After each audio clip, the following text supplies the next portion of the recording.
Welcome, everyone. I want to thank you for joining us for FairVote's webinar with Nick Troiano of Unite America and our discussion about his new book, The Primary Solution, Rescuing Our Democracy from the Fringes.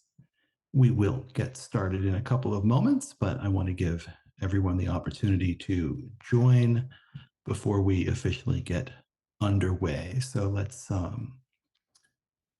I'll just take a few minutes as we watch that participant number increase, sign of the interest and excitement in this book. I'm sure you all have seen Nick all over the media, from Morning Joe to Chuck Todd's podcast and all kinds of appearances around the country getting the word out about this book. So thank you for joining us here today. Give folks another minute or so while we wait.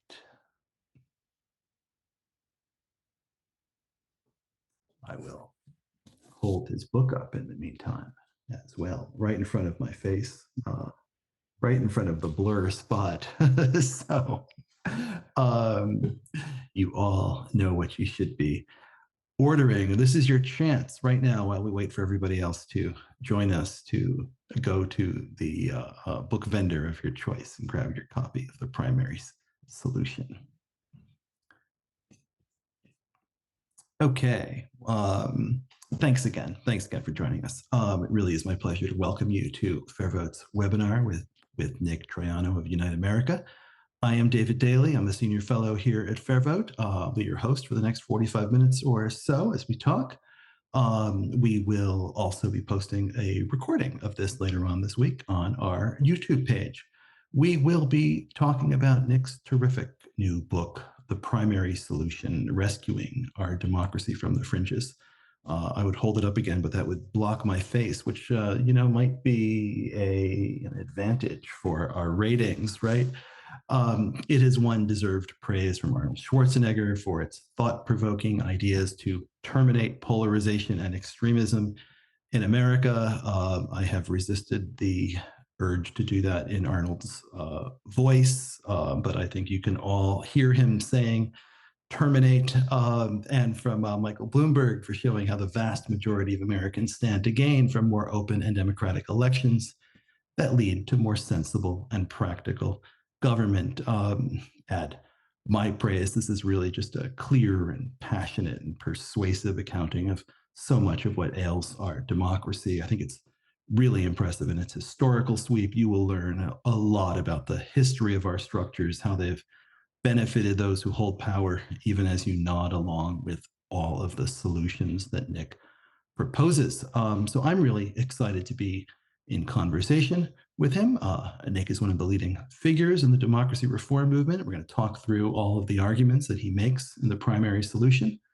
I also want to make sure that you all who have joined us today have the opportunity to ask questions. We all are Zoom experts now, right? So you don't need me to tell you how to use the little Q&A box on the bottom, but it is there for you. Go ahead and leave your questions in the Q&A box at any time during this webinar, and I will pose as many as we can over the course of this time to Nick. So let me give Nick a proper introduction. Nick Troiano is the founding executive director of Unite America, a philanthropic venture fund that invests in nonpartisan election reform nationally.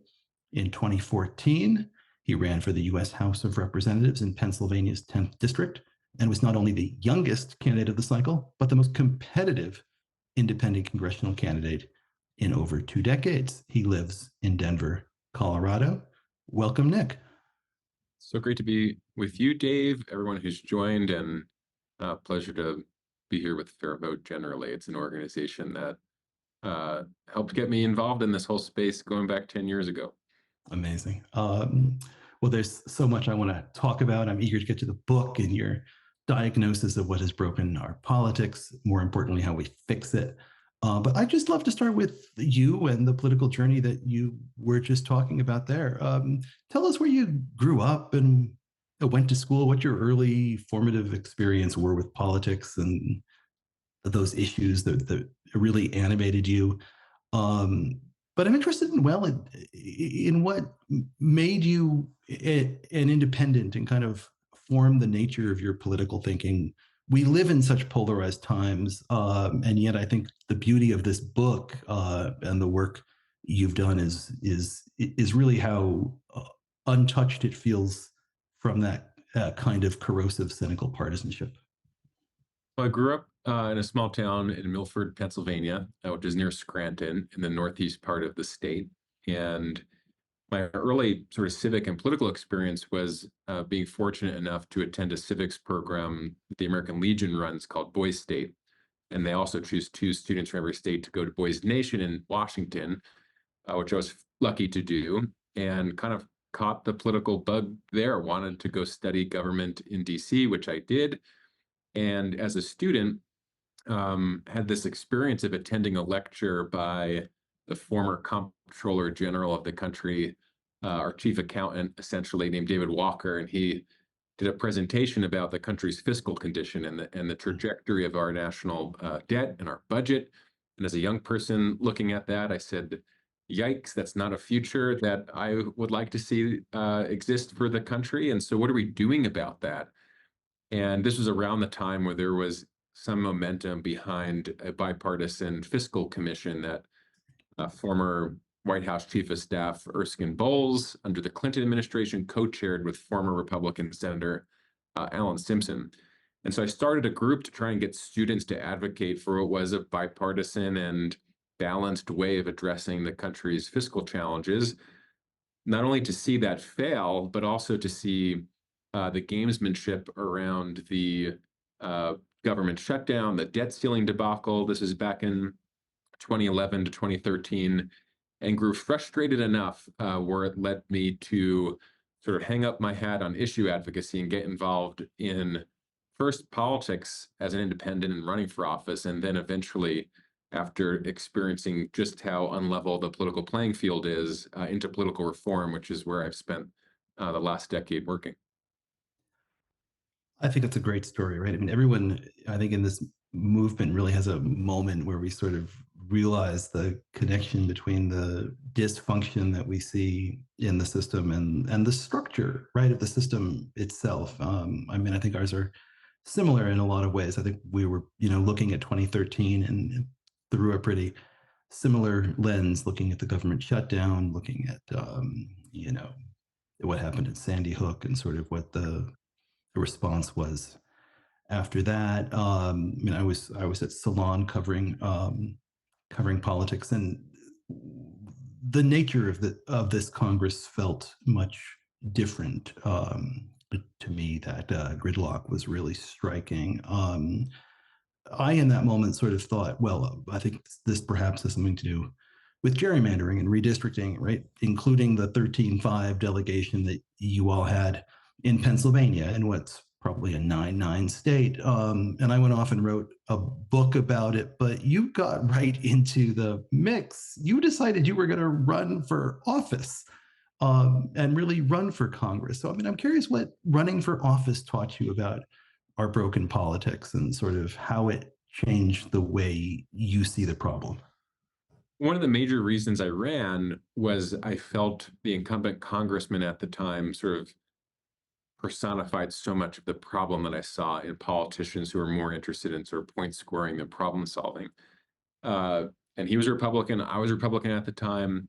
But I also said, I don't think I'm getting through a Republican primary, and I'm not a Democrat. And so that leaves me politically homeless. And so I ran as a independent, and it was a long shot. I knew it at the time, but it was a year after I finished school and work at this nonprofit. And I said, okay, I believed in this idea of a service year. My service year is going to be talking to thousands of people in my district about finding common ground on these issues and seeing if there's a pathway for someone to run outside the major parties. The challenge of that, of course, was you don't have any infrastructure. You have to get, in Pennsylvania, 2.5 times more signatures just to get your name on the ballot. And so I began to realize, well, this is why, even though half of Americans are independent, there's not one independent in the US House, because the barriers are just so high. But there's a couple of things that gave me hope despite that sort of dysfunction and the challenge. One was the ability, without a party label, to build a really cross-ideological, cross-partisan coalition of support just by being able to have conversations with people about issues divorced from whatever our political identities were. And so, as I write about in the book, one of the things that sticks with me is election day, when you have your supporters at the different polling sites talking to voters. When I was going to visit each location, there'd be a Democrat manning one location, a Republican, an independent, a Green Party, a Libertarian. And so it just showed me that leaders that want to transcend our divisions are able to do that. But it also said, suggested to me doing that at scale was quite difficult, just being under-resourced as a candidate. And so that was one takeaway. The other was the powerful experience of, even at 25 years old, even as an independent, sharing the stage to debate my congressman and hold him to account for what I saw was behavior that was really holding the country back. And I realized, despite how broken the system is, we still have the tools to fix it. Because at the end of the day, I demonstrated this, anyone can get their name on the ballot. And on election day, everybody gets one vote. So there's really nothing holding us back from being able to fix this system. And although I came up short in the election, it taught me a valuable lesson that the problem I was really running against wasn't just one politician. It was the system that produced the incentives that really dictated how he would govern. And so where I'm from in Pennsylvania, we have closed party primaries, we have gerrymandered districts, as you mentioned. And so I left that race looking at it going, oh, well, it makes sense that we're seeing these results, because the only people who really decided this election, the only people that really mattered to the way that my congressman governed, was the small fraction of party primary voters in what happened to be the Republican primary in that district. And so I resolved to say, we need to do something systemically to address this issue, because my district was not an anomaly. That's how it is in most places around the country. I think that's right. I think that's the primary problem in many ways. I mean, you've written a book called the Primary Solution, but I think you've got your finger on what the primary problem is, right? And I think it gets missed a lot. When you have hundreds of uncompetitive districts, and the ugly reality right now is it's only about 36 out of 435 that can be viewed as genuinely competitive. It forces all of the action away from the general election into low turnout summer primaries. And because winning the primary pretty much assures a seat in Congress from these districts, a dozen candidates might run, which means you end up with a plurality winner representing a minority of a minority, but representing everyone, right? Perhaps with as little as 20% of the vote in a primary. What has this primary problem done to our politics? You have in the book a lot of examples of the kind of people who have been forced out of the process, of the kind of dysfunctional outcomes we end up with of popular things that simply don't get done. I wonder if before we get to the solution, if you could spend a little time on the effects of the problem. Yeah. Well, first, let me say why this problem exists in a more acute way now than it has in the past, because we've had direct primaries not since the beginning of the Republic, but since around the turn of the 20th century. And they used to be pretty innocuous. I mean, they used to be elections in which both parties would, choose their standard bearer. Instead of the old caucus system, now voters get to have a say. And I think it worked well as an improvement over the old system for a long time. But then in the latter part of the 20th century, our parties became a lot more ideologically sorted. Our districts became a lot less competitive. Some of that's due to gerrymandering, but a lot of it has to do with our own geographic sorting.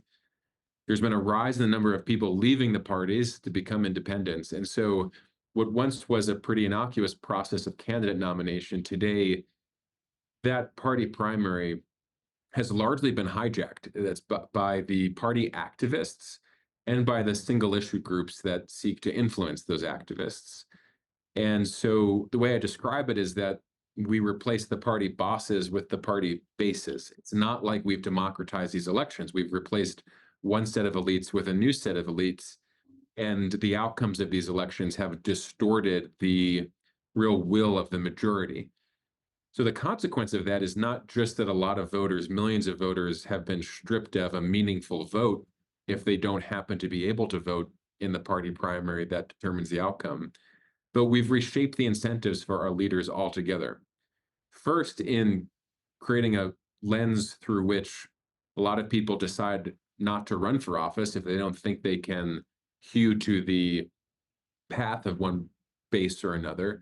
But also, to get elected and to stay reelected means to have to first think about keeping the approval of that small faction of the party base. And so, to your point, the biggest reason why Congress is not representing a majority, even when a majority of us can agree on this issue or that, is that a majority of us don't elect them. And so immigration, I think, is the best example of this that I write about, because you can see how the primary process has sort of been weaponized by those on the political fringes. This happened first to Eric Cantor in 2014. He's the Republican majority leader at the time that was open to taking up parts of the bipartisan bill that passed the Senate. And by June of 2014, he was tossed out of office in his primary for even being open to that conversation.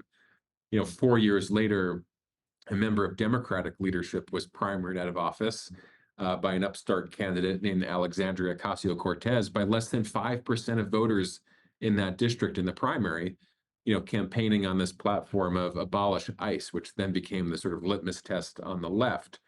And so we went from having a close to 70 vote Senate majority for bipartisan immigration reform to where we are now fighting bumper stickers of build the wall, abolish ICE, and sensible compromise that's supported by 2/3 of voters, Republicans, Democrats, Independents, goes by the wayside. And we're stuck with this problem that's getting worse. It's bad for the millions of undocumented Americans who are here without a path to legal status, the Dreamers, for example. It's bad for the crisis at the southern border in the influx of people who are coming to the country illegally. It's bad for the economy and our inability to attract and retain high-skilled workers. So why do we have all of these outcomes? It's just the status quo benefits those in power because some problems are more valuable left unsolved to them than actually compromising to get it done.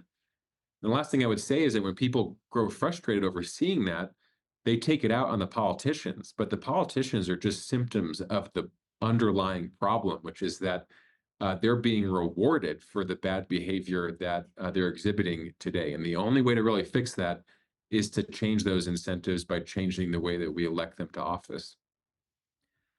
There's another piece of this as well, right? The question of who gets to vote in these primaries, and independents are largely shut out of the process in most states of voting in primaries.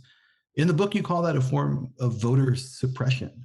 And I'd never heard of it spoken of in that way, but I think you make a really compelling case, right? The state generally pays for these elections. We're all paying for them.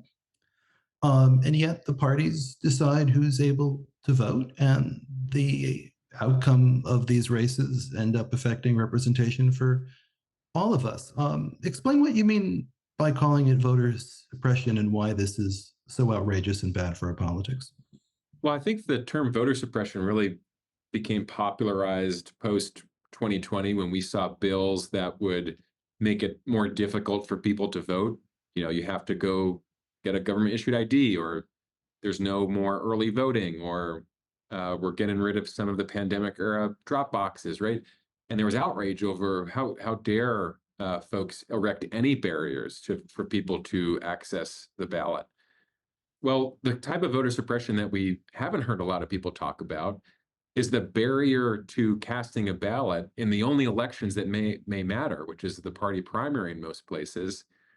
Because in order to do so, what the current parties and election system is essentially saying is you have to be coerced into changing your political identity.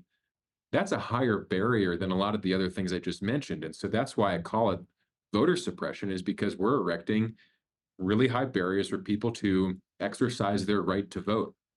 And I also say in the book that the parties are entitled to run whatever kind of process they want to recruit, endorse, and nominate, write their own candidate. But that should be disentangled from the publicly funded government run process that we use to elect candidates. That process is one that should be open to every voter and should empower every voter to be able to vote for any candidate. Um, that's the system that a handful of states, as I'm sure we'll talk about, have begun to embrace. It should, I'll just say, end by saying it should be unacceptable that in 2024 that there are close to 24 states that have disenfranchised 24 million Americans this year from voting in the presidential or congressional primaries simply because they're independents. Who are those independents? They're close to half of all veterans. They're a majority of young people. So right now, our election system is telling the folks that are fighting for and have fought for our country, the people who are the future of our country, they don't get to have a say in who their leaders are. And I think that's wrong. It's un-American. It's something that really has to change. We are talking with Nick Troiano. He's the founding executive director of Unite America, about his new book, The Primary Solution. I am sure you all have questions. I see some good ones already popping up in the Q&A field. Want to urge you all to add your questions there while we are talking. We'll move to them in a few minutes. Nick, I want to move from the primary problem, uncompetitive districts, closed, low turnout primaries that produce winners that don't reflect the median voter, plurality winners that reflect a minority of the minority, onto the primary solution. You propose that we abolish a partisan primary. Tell us how that would work, what you would replace it with. Are there some states that already do this? You write about Alaska extensively. Maybe you could also explain the system that Alaska adopted when they realized that they had to make a change if they wanted to preserve a political culture that they cherished, and how it's all worked. So I write about that if party primaries are the problem, and the solution is abolishing them. And there's a range of what then can potentially replace the function that current party primaries have. And I make the argument that any system should uphold two principles. One is, as I previously mentioned, that every voter should have the right to vote for any candidate in every taxpayer-funded election. And second, that whoever ultimately wins should be required to earn a true majority of the vote. And again, there are a range of ways that can uphold those two principles, but those are principles supported by over 70% of Americans, regardless of political party. And the other goal would be to, again, disentangle the process of party nomination from what primaries, if primaries even have to exist, what their purpose is, which is to winnow a large field of candidates down to a few for the general election.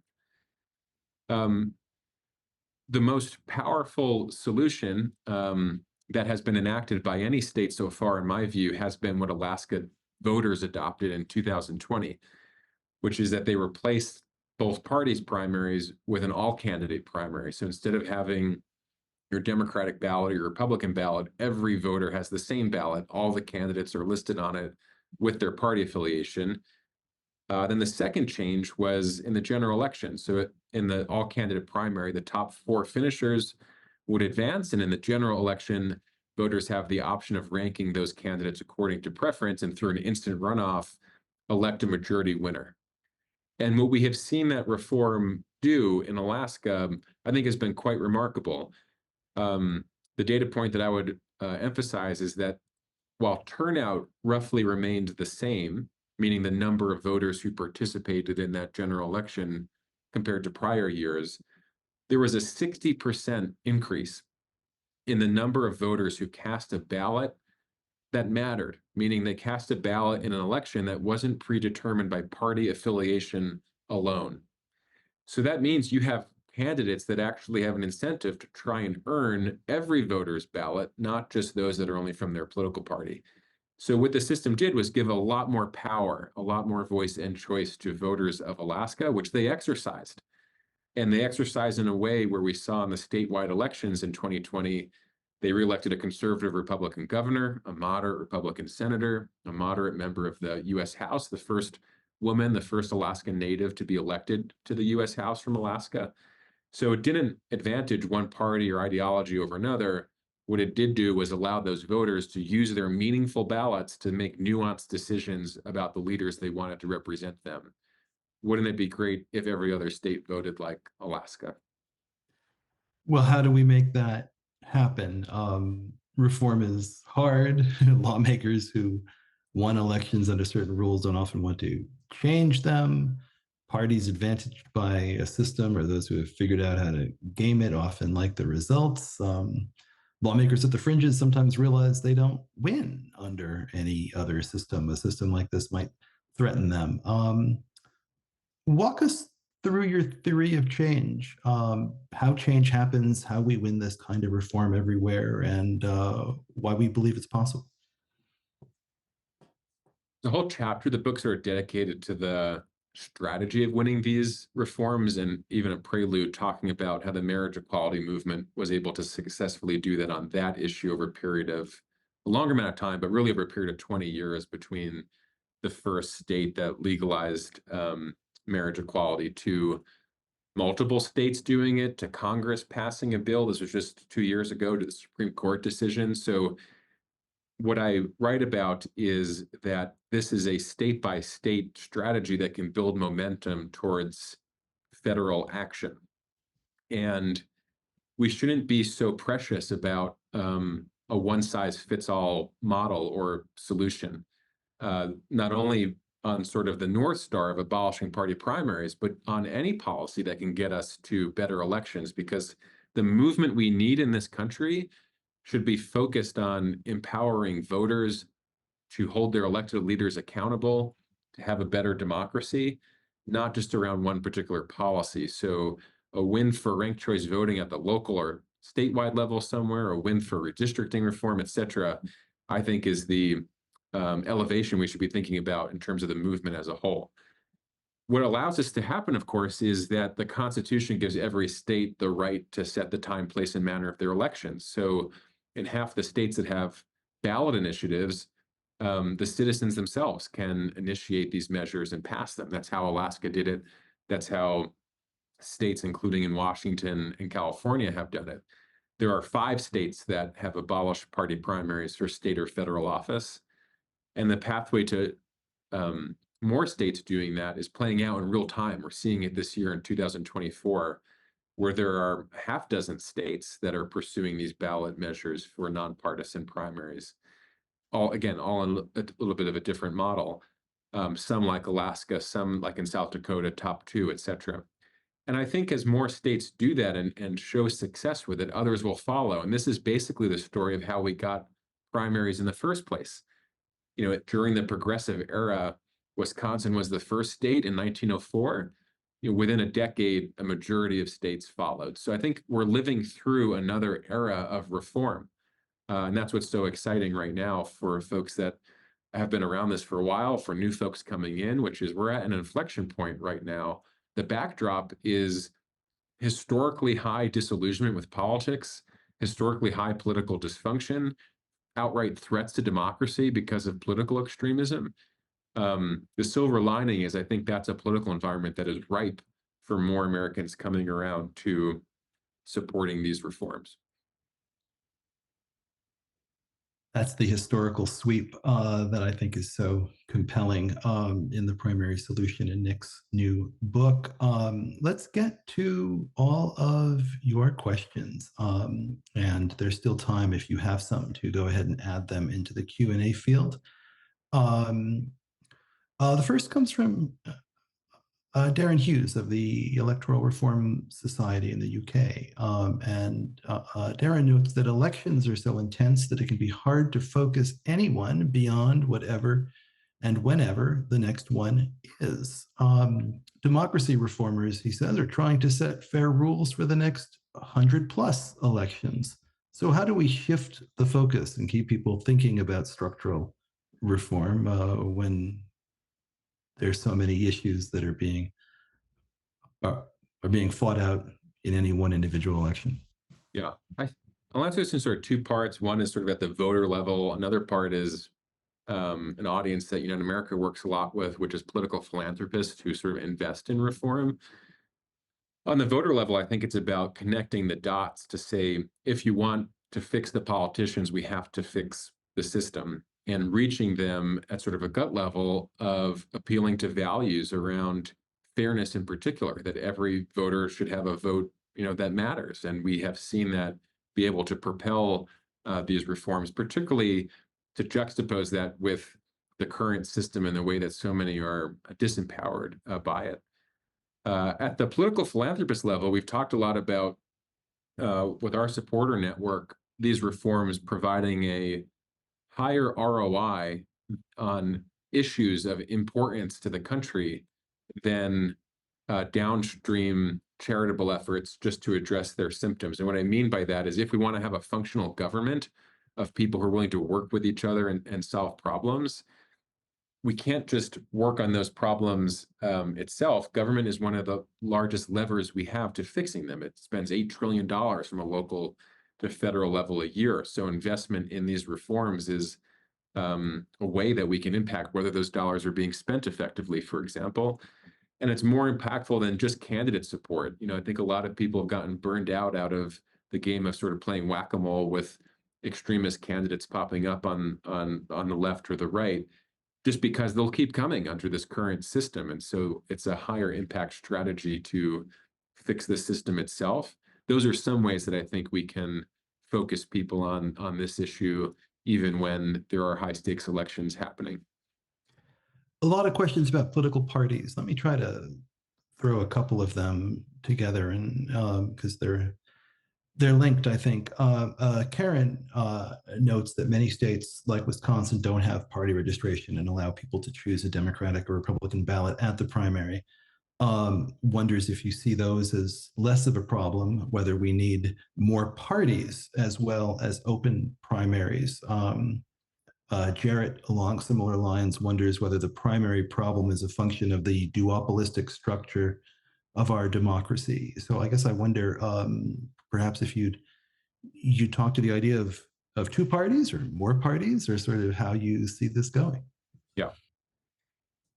Well, I would say that we are trying to shoehorn a 4 or 5 party system in our country into a 2-party system. When you really look at each of the segments of the 2 major parties and the segment of voters who don't feel at home in either of them. And I think a lot of people would like to see more than just a binary choice. The binary itself, I think a good argument has been made, is detrimental to democracy, because that's the environment in which negative partisanship can thrive. You don't have to earn people's vote. You just have to convince them about why the other side is evil or wrong, in this case, or a threat to the country. And so getting a system that allows a proliferation of voices and parties would be good. And I see this work as being a step toward that vision, because if you have elections that in the general and November election aren't just one slot for Team Red or one slot for Team Blue, but you allow the top 4 finishers to advance, well, that creates an opening. It creates an opening for intra-party competition, because now Ds and Rs can compete, but for a broader swath of voters. Or it allows independents or third-party candidates to compete in a much larger way. I'll say, having run as an independent, I would love to run under a system that not only do I get to the general election in the same way as the other candidates, but ranked choice voting would allow me to make an appeal that don't worry about wasting your vote or spoiling the election if you support me, because you'll have a number 2 or 3 choice. So I think these reforms directly drive at the desire to see more competition in the political system. A lot of questions here as well, along the lines of strategy, and let me lump a couple of them into one. Michael asks, with so many legislatures resisting and even reversing open primaries recently, how does this enter into your strategy? wonders whether there would be electoral reforms that would be more durable. Um, and there was another question that I'm um, from Deb about why the two parties would even be interested in ceding their power and changing the system. So I think all those fall along the lines of we need the people in power to change power, and how do we convince them or make them do this? Sure. And I missed a question earlier, so maybe I'll just start with a little landscape of the primary rules across the country. Every state does this a bit differently. There are about 15 states with totally closed primaries. Only party members can vote in their own primary, and independents can't vote in either. Then you have 15 states where they have party primaries, but independents can choose which one. You have another 15 states where, as the previous questioner mentioned, there's nonpartisan voter registration, so anyone can vote in either party's primary. And then you have 5 states without party primaries. It's quite convenient that they're 15, 15, 5. It makes it easy to remember in that way. That's a spectrum. And the further we get along the spectrum, that gives voters more optionality and power in how they vote, I think is a good thing. I think in closed primary states, the block of independents who are totally left out is a natural constituency to organize to put pressure on their elected officials to open the primaries. We're working with the organization Open Primaries on a campaign called Let Us Vote. It's letusvote.org, where independents are signing up to be part of this movement to gain their voting rights in primaries, just as one example.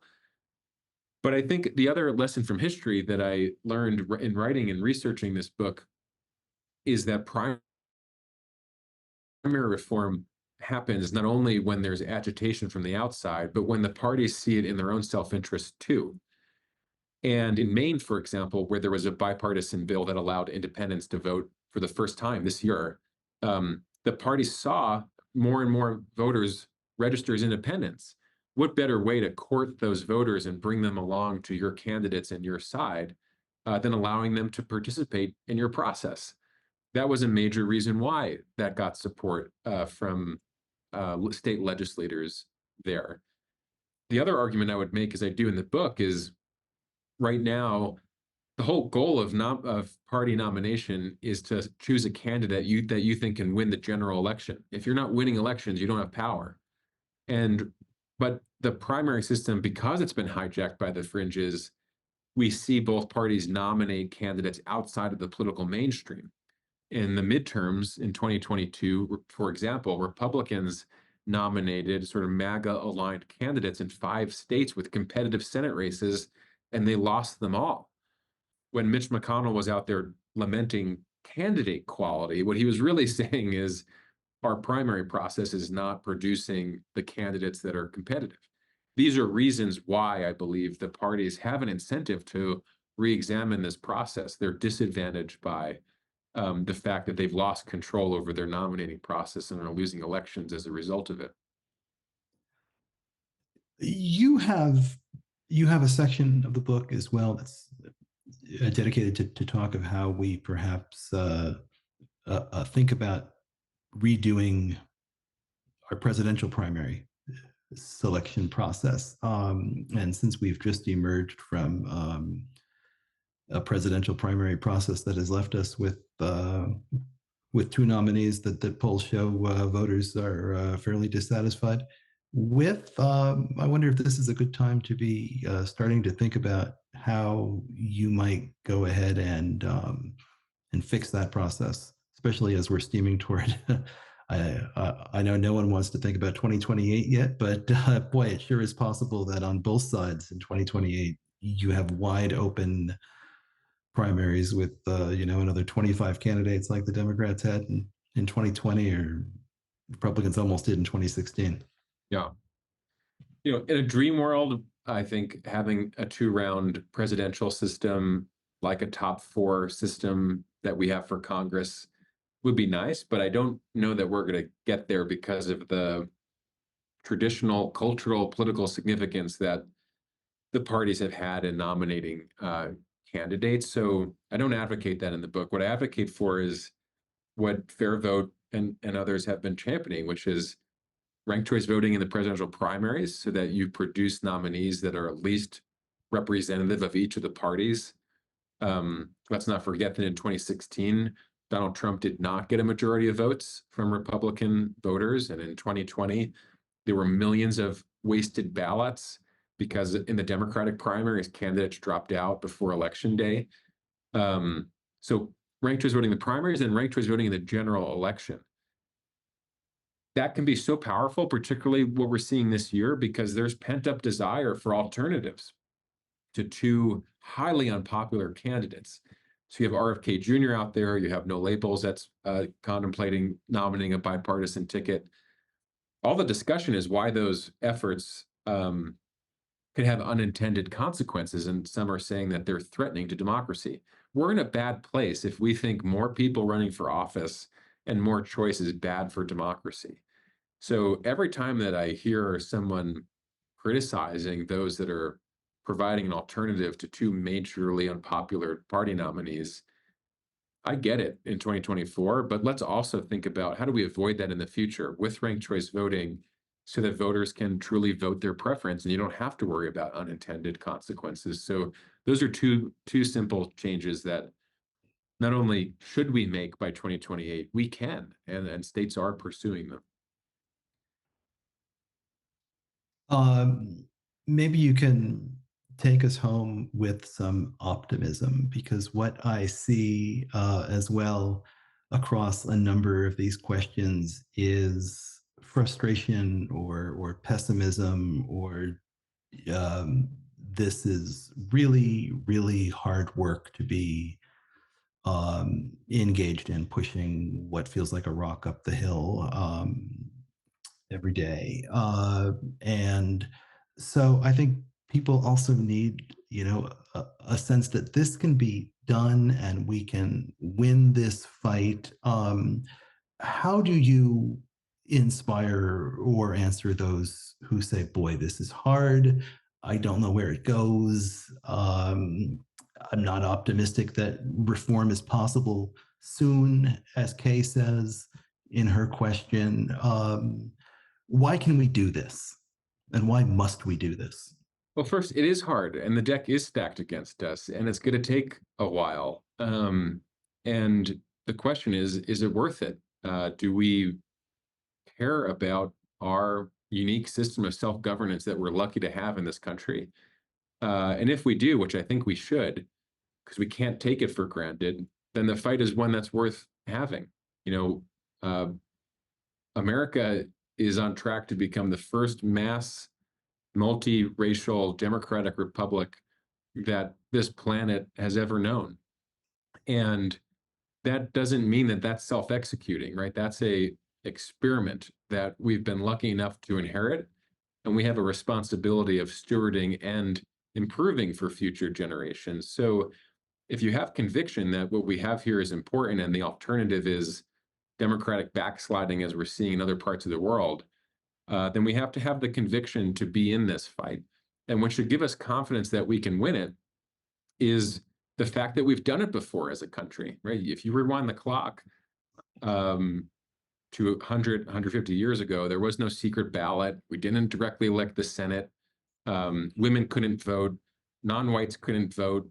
There was no ballot initiative process. Like, our whole story and tradition as a democracy in our country is one of improving our election system on our own terms for our own times. That's what we can do today, and it's not a concept. This is happening as we speak. I was lucky to be able to get out to Idaho last week and be with a group there, Idahoans for Open Primaries, where they have 41 teams of 2,000 total volunteers that have collected over 70,000 signatures to qualify an initiative for the ballot this year that would enact the Alaska-style top four primary and ranked choice voting. That are citizens rising up to exercise the agency they have to reshape the government that ought to be accountable to them. If they can do it, other states can do it. and before long, we will succeed in remaking our election system so that it truly does reflect the will of the majority. That is the central challenge of our time. In virtually every other aspect of our society, we're improving, we're making progress. Not so when it comes to self-governance, which is at the root of our ability to make progress on every other issue. So I would say to the folks that are with us today, you're already on the right track because you're here and being part of this conversation. Bringing others into it and taking action in your communities is how we will solve it. And I'm confident we will. We can do this. That's one of the great messages of the primary solution. And another example of the historical sweep, but just the inspirational stories that you will pick up in here. It's been done before. We can do it again. I was on the door in Idaho with that group 5 or 6 years ago in the middle of another effort that they were doing, and it's just absolutely inspiring to see the work that is going on there and all over the country, and that so many of you on this call are a part of. So thank you for joining us. I want to thank Nick for being here. I want to encourage you all to pick up this book that is going to block my face and make everybody happy. The Primary Solution: Rescuing Our Democracy from the Fringes. It is available wherever it is you buy books. And one of the wonderful things about this is all of the proceeds from this book are going back to the democracy reform movement. So go out, buy 2, buy 3, pass it out to all of your friends. You can find Nick on social media, on X or Twitter, whichever your preferred name for that site is. He is at Nick Troiano. Unite America is at Unite America. This will be on our YouTube page as well if you want to watch again or share with your friends. You can find our other webinars up on the YouTube page as well. Lots more conversation and analysis on what's wrong with our elections, but more importantly, how we can all fix them together. You can follow us on Twitter at FairVote, and on Facebook at FairVote Reform. Thank you all very much for being here. Thank you, Nick, again, and we will see you all soon. Thank you, Dave. Thank you, FairVote. Thanks, everybody who joined us today.